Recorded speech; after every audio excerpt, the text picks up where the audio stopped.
What light and shade are to a picture, and changes of key are to a piece of music, modulation is to speech. Hello, everyone, and happy Easter weekend. This weekend, as we pause to remember what we are celebrating, and I'll give you a hint, it's not the Easter Bunny, but it does have to do with something similar to an egg, an empty tomb.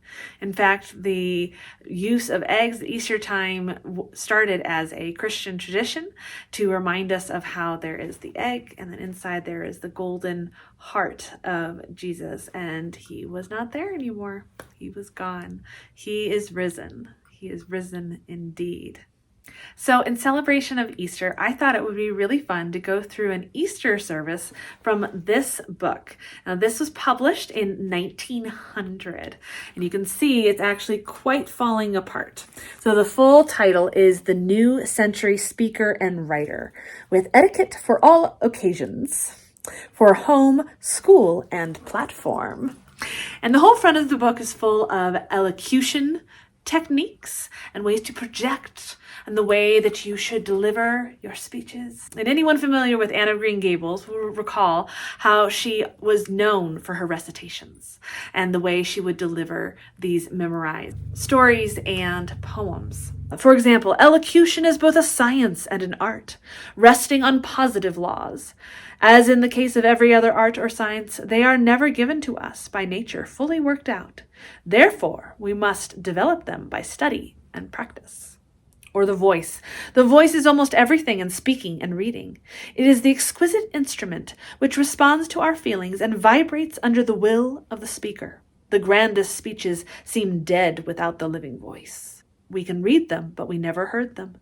No doubt they owed their power at the time to voice and delivery. Then we have articulation. Good articulation is the distinct and correct utterance of each of the sounds of which a word is composed.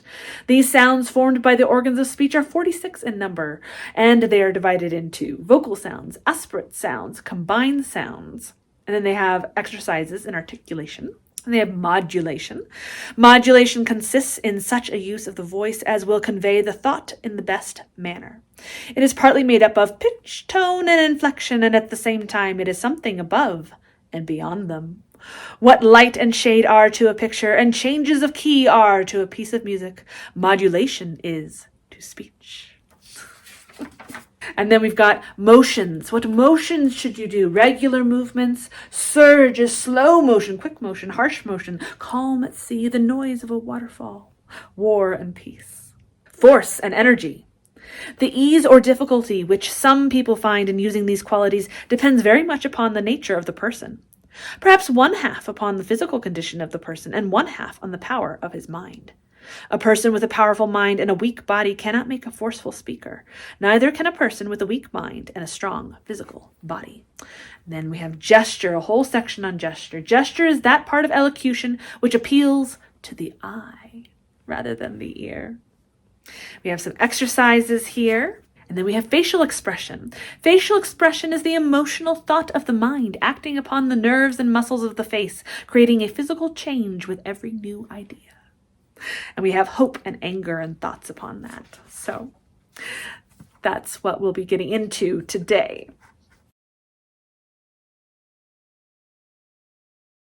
So today, I wanted to share with you from the Easter program. I will just be sharing with you the readings from this program, but here is the Easter program for special occasions. We begin with an organ voluntary, followed by a Bible reading, the 24th chapter of St. Luke, followed by a soprano solo, and then a recitation of Waiting for Easter, followed by singing of the Easter anthem, then a responsive reading with a pastor and congregation, then a recitation with musical accompaniment, then a cornet solo, followed by another recitation of After Darkness, Light, then a piano duet, a reading Milton's hymn to the Nativity, singing, again the Easter anthem with the choir, recitation Beyond the Sunset, and then a tableau, Scene a Sepulchre.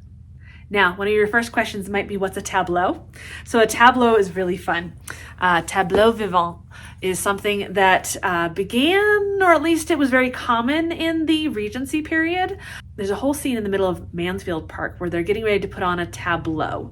And at least in the film version, there's a whole lot of things that go into that. In Mary Robinette Kowal's book, Shades of Milk and Honey, which I highly recommend you read, she has a beautiful use of the tableau vivant. Now, a tableau was a stilled portrait. So they would basically put themselves in the place of a painting. So for this one, it would be the scene at Sepulchre. So some sort of scene before the cross with Mary, and someone would be dressed up as Mary, and they would hold the pose. So they would get into the pose and then hold it as though somebody were taking a picture or painting them in that pose. And it was something very commonly done up through the turn of the century, through the 1900s. You still find evidence of them doing this as part of their Christmas celebrations, Easter celebrations, things like that. So it's kind of like putting on an Easter play, but without words or movement. So there you go. So what I would like to share with you is the 3 readings that are included in that list, in that program. So we begin with Waiting for Easter. Hark, the clarion march wind, its wild defiant greeting, rouses moor and forest, rouses hill and sea. Stormy as the bugles that call when hosts are meeting, rich as notes from Alp to Alp when horns make jubilee. Down the darkening sunset, a single star is shining, lost as clouds drift landward, off the ocean dim. Dreary rise the mountains, against the gray reclining, wan as ghosts that silent steal where swells a funeral hymn. Hark, the stately chorus, away my soul's dejection. Songs of summer warble through the glorious strain. Every ringing cadence is a blast of resurrection, bold as blown by Israel across some burial plain. Sturdier stand the maples as past them rolls its paean. Thrill with joy the elm boughs, swaying light and free. Back to dell and garden come dreams of sense Sabian. Back to brook and river tide the splendors of the sea. Welcome, sigh the leaf buds, though chill its rough caressing. Hid in snow the crocus lifts a heart of gold. Mayflower and anemone know well its wrath is blessing. Flushing pink for answer, sweet in woodland moss and mold. Hark! The clarion march wind, its wild defiant greeting, rouses moor and forest, rouses hill and sea, stormy as the bugles that call when hosts are meeting, rich as notes from Alp to Alp when horns make jubilee. Wind of life sweep onward, bring a world diviner, laughing meadows, mountains soft in purple air, rosier dawns and twilight, suns and moons benigner, all that heaven and earth can give to fashion April fair. Nay, bring nobler courage, faith that never falters. Bear our griefs with winter o'er the seas away. So in hope and gladness, beside our hearths and altars, we will wait the coming of the blessed Easter day. And that was written by Edna Dean Proctor. So the next reading is called After the Darkness, Light. After the darkness, light. Out of the evil, good. From foulest wrong upriseth right, sin cleansed, O Christ, in blood. What though the billows roll? What though the waves sweep o'er? The tempest, Lord, thou canst control, and guide us safe to shore. O doubting heart, be still. O fainting soul, be brave. By devious ways works he his will, omnipotent to save. Truth lives, for this Christ died, and e'en though crushed to earth, shall rise again reglorified, child of immortal birth. Then lag not, weary feet, though rocks loom mountain high. Press bravely on, for fair and sweet beyond the valleys lie. Dread not the battle hour, move on to meet the foe. Heaven grants the hero's arm and power. Heaven guides the patriot's blow. Though dark the dun clouds roll, though deadly fierce the fray, God can the battle storm control and bid the billows stay. O doubting heart, be still. O fainting soul, be brave. By devious ways works he his will, omnipotent to save.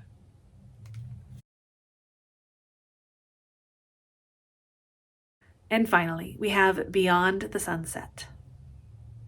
The road that passed his father's door he thought stretched on forevermore, through fragrant vales of tangled grass, o'er many a misty mountain pass, out into the wonders unexpressed, beyond the cloudlands of the west, through lands and cities of renown, to where the mighty sun goes down. And so he left his father's door, and said, I will return no more. He traveled forth beyond the bridge, he climbed the lofty mountain ridge. He passed the river and the town, to find out where the sun went down. But when he sank at close of day, the sunset still was far away. He trod through many a windswept glen, in mighty towns he mixed with men. The breath of many an alien breeze tossed him o'er unfamiliar seas. He breathed the spicy gale that blows from southern archipelagos. And in the quiet eastern calm he sought sweet sleep beneath the palm. But when he looked at close of day, the sunset still was far away. He thought to leave his father's door and travel on forevermore. A withered pilgrim, bent and gray, kept on his unfamiliar way, deep versed in lands, a man of men, a universal citizen. He circled all the earth once more. He stood before his father's door.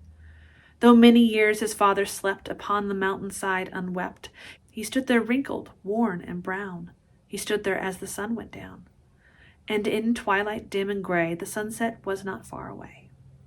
Out from the many millions hurled, he sank down weary of the world, with all his tired journey o'er, to die beside his father's door, and said, a sad smile upon his brow, I pass beyond the sunset now.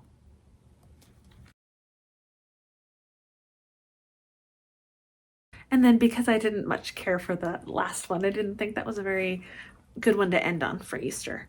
I wanted to read you one more. So this one's called Only. Only a word for the master, lovingly, quietly said. Only a word, yet the master heard, and some fainting hearts were fed. Only a look of remonstrance, sorrowful, gentle, and deep. Only a look, yet the strong man shook, and he went alone to weep.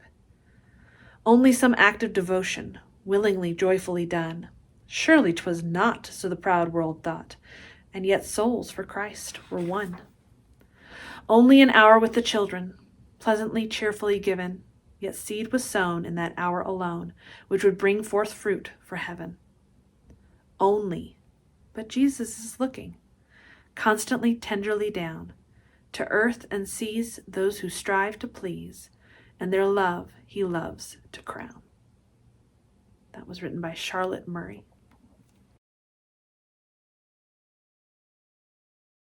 Now, in addition to sharing with you from the New Century Speaker, I also wanted to share with you a couple of my favorite Easter poems, which are written by GK Chesterton. Now, GK Chesterton is most well known for being the author of the Father Brown Mysteries. And if you haven't had the joy of uncovering those yet, I highly recommend them. They are wonderful. They are short stories collected, much like Sherlock's stories, and they are just wonderfully written and executed, and I love the way that Father Brown solves his mysteries.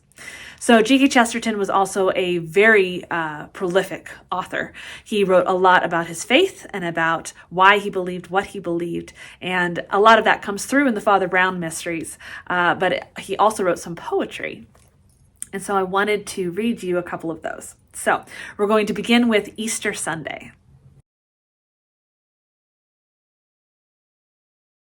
Now, what I love about G.K. Chesterton's poetry is it's a bit tongue-in-cheek, a bit satirical, so it's not meant to be taken completely seriously. So I will try to convey that in my reading of this. Easter Sunday by G.K. Chesterton. The Christ is risen, the preachers say. Cry, for today is Easter day. Yea, if the dead might rise, then he might rise for one thing, verily. He has not heard the mouths that moved, the faint and fallen that he loved, the wheels that rack, the lips that rave. Stern is God's guard above the grave. Peace for the priests in gold array. Peace, for today is Easter day. The bannered pomp, the pontiffs wise, great God, methinks he might arise, might break for once from death's eclipse to smite these liars on the lips. There you have it, Easter Sunday.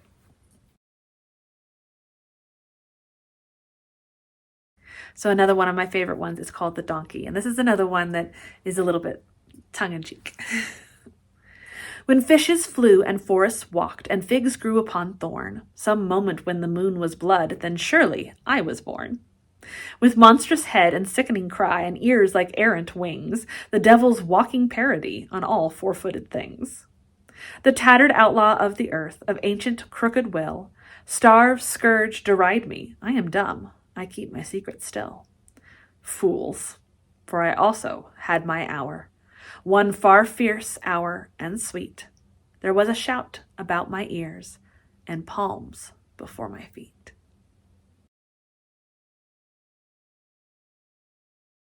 And finally, the convert. After one moment when I bowed my head and the whole world turned over and came upright, and I came out where the old road shone white, I walked the ways and heard what all men said, forests of tongues like autumn leaves unshed, being not unlovable but strange and light, old riddles and new creeds not in despite, but softly as men smile about the dead. The sages have 100 maps to give that trace their crawling cosmos like a tree.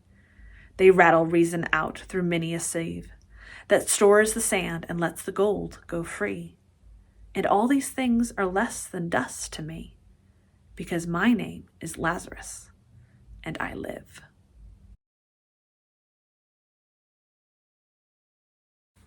And if you get a chance to look it up, I strongly recommend seeking out The Priest of Spring by GK Chesterton. It's a bit long for me to read aloud, but it is a wonderful piece, perfect for Easter reading. So,